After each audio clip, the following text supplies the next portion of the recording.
Lo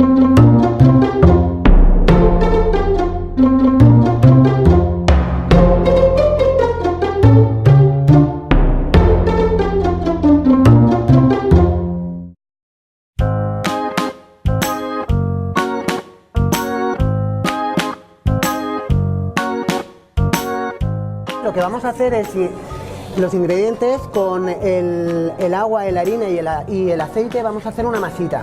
La vamos a dejar reposar aquí un poquito con la levadura y luego la estiraremos.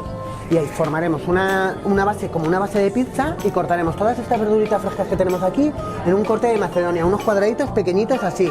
Partiremos todos iguales, luego los mezclaremos y los incorporaremos sobre la masa que hemos realizado. Lo meteremos al horno a 180 grados, 40 minutos y será un bocado buenísimo.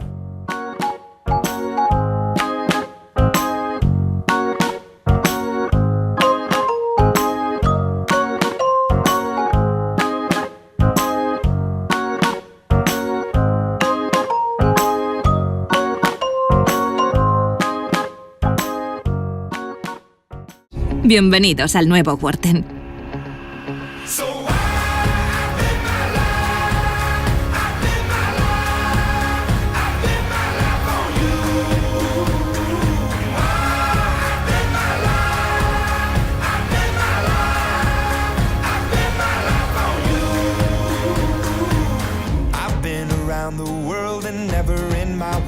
Dream would I come running home to you?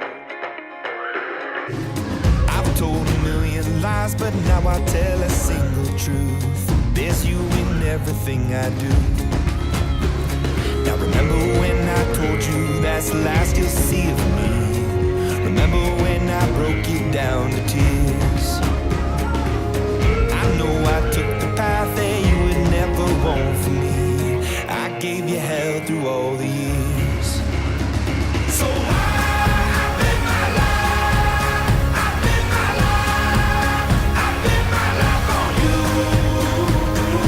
I've been my life, I've been my life, I've been my life. Worten, tecnología para todos.